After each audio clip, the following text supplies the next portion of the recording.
So let's get going. This chapter gives us the main ideas that underlie the entire course. And the two big ideas are we're going to study the structure and components of the financial system, and we're also going to study core principles, core economic principles of money and banking, the principles that lie beneath the surface, as it were. Now, we don't normally think very much about those fundamental principles, or even the financial system as a system. It's like air. As long as everything's okay, we don't care. But when things go wrong with the financial system, things go very wrong with the economy. Okay, let's get going. This is the first video dealing with Chapter 1. There will be a second video. And Chapter 1 gives the overview of how the textbook and the course approaches money and banking. What we're going to do is split our focus into two parts. One part is to study the elements of the financial system, the instruments that are used, the way it actually functions, and the second aspect we will be looking at is the economic side, the economic principles, the economic ideas, and the economic models that help us to understand the forces below the surface. So here we go with the 6 parts of the financial system: money, financial instruments, financial markets, financial institutions, regulatory agencies, and central banks. And we're going to start with the first, the one we're all most familiar with, money.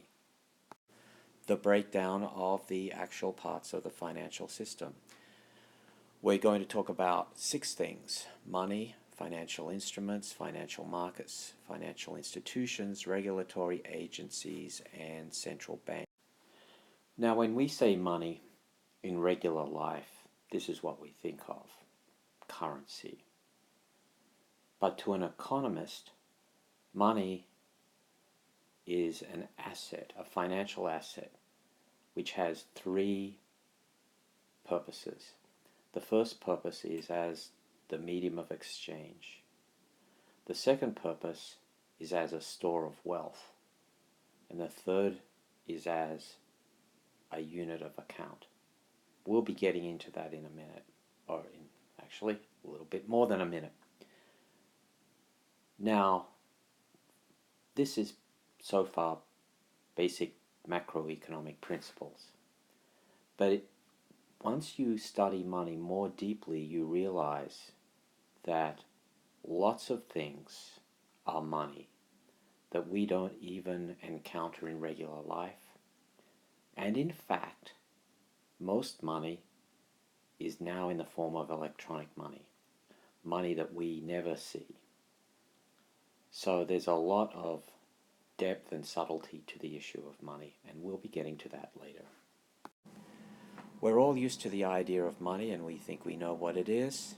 We think of money as currency, but money is not simply currency. Money is a creation of the market system to facilitate trade and exchange. Money is the means of payment. But money is also a store of value, and it's also the unit of account. And our idea that money is currency is not really completely accurate.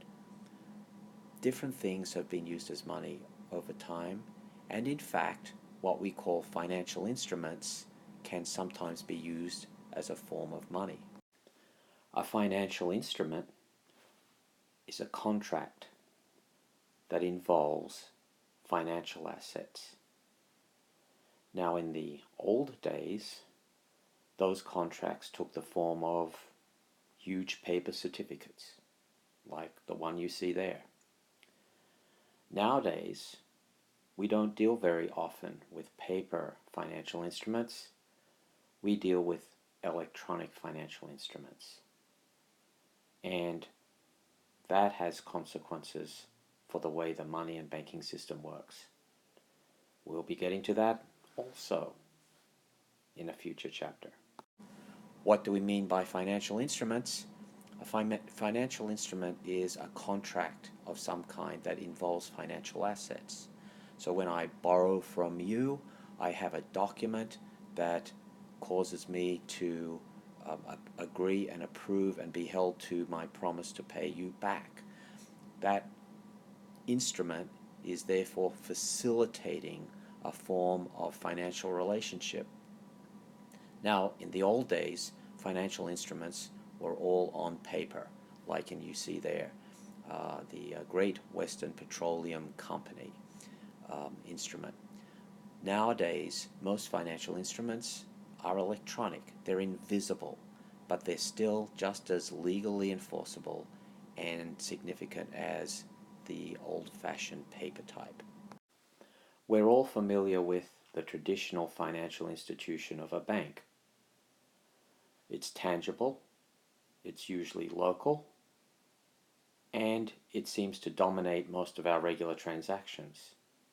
But in fact, the world of financial institutions includes many institutions called non-banking financial institutions that in total are actually far greater than the traditional banks and the traditional banking institutions. There are also serious differences between the way traditional banks are regulated and the way non-banks are regulated. So we will be studying that in future.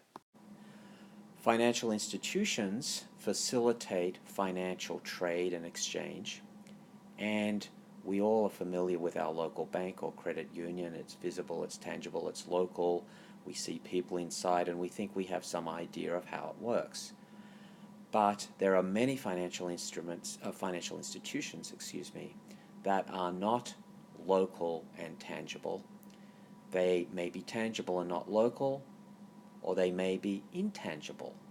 They may only exist in an electronic form in a way that we are not normally aware of. So we will be dealing not only with the traditional banking financial institutions, but the non-banking financial institutions. The banking institutions are the ones that are relatively stable, safe, and highly regulated. In the case of non-banking financial institutions, it can be quite a different story, as we will see. What about financial markets? Now, when you ask a regular person, what does a financial market look like? They might imagine the old New York Stock Exchange or a mercantile exchange where people traded on a floor and shouted out orders. These days, most financial markets are electronic and invisible to the regular person. In fact, even the traditional stock market is only a minor player in global stock markets. Mostly, that action you see on the TV from New York or elsewhere is really for show, in a way. By far, even stocks are traded on electronic markets, and not by human beings either, calling out offers to buy or sell, but by computer algorithms. When we think of financial markets, we may think of the old-fashioned trading floor, like on a stock exchange at New York, or a futures market, or mercantile exchange, like in Chicago. We're all familiar with the scenes on TV of traders yelling and shouting and calling out bids and offers to sell. In fact, now, most financial markets are electronic and global and 24 hours a day. The little stock market scenes you see on TV are mostly for show. By far, most stock market transactions now are done by computers and computer algorithms in fractions of a millisecond, in places that we are not even allowed to enter or see. we will be talking quite a bit about financial markets. There are a lot of agencies that have been created by the federal government to regulate the financial sector. Here are a few of them. Now, while it appears we have an abundance of regulation, in fact, the financial sector has changed so much because of technology that the regulatory agencies have fallen behind.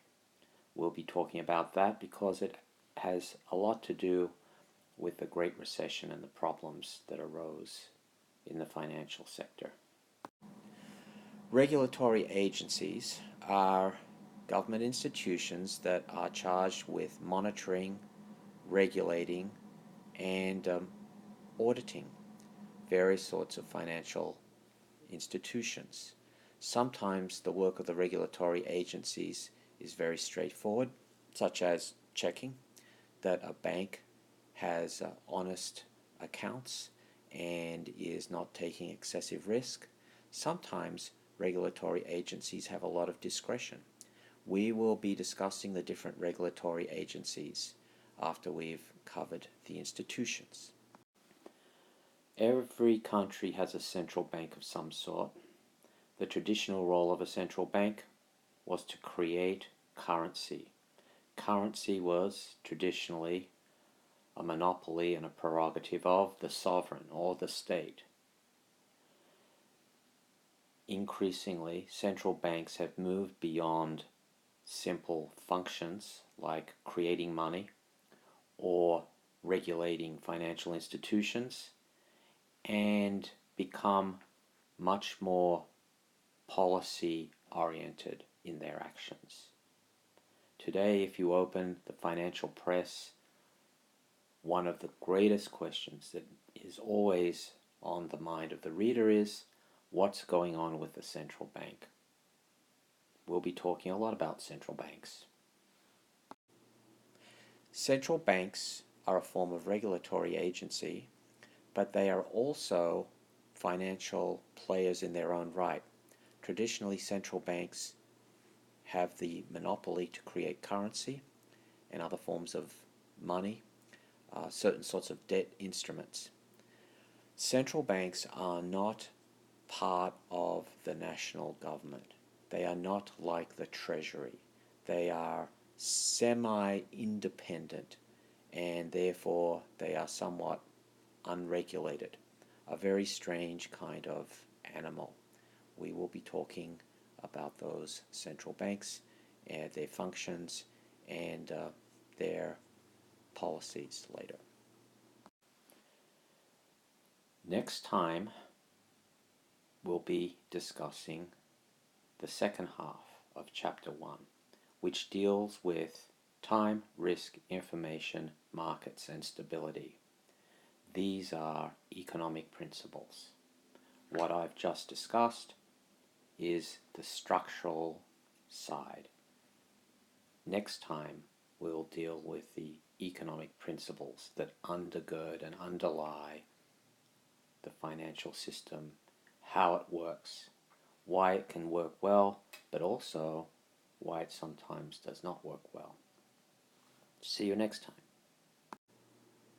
Next time, we will talk about the second part of the chapter, which deals with the economic principles and economic models and economic ideas behind money and banking in the financial sector. See you next time.